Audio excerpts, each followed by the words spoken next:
Morning, everyone. There's definitely a level of uncertainty right now. The first of the month is coming up quick. Rent, mortgage, other payments will be due, and it's unclear when the shutdown could be over.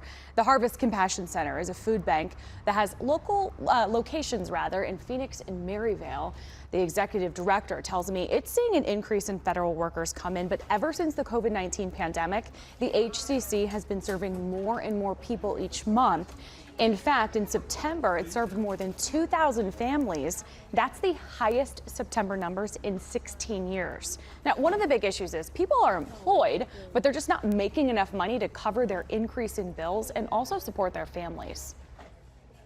About 18% brand new families are walking in asking for help for the very first time because they're trying to provide some of those holiday items, right, for their families too. So they're trying to take that budget and stretch it as far as they can.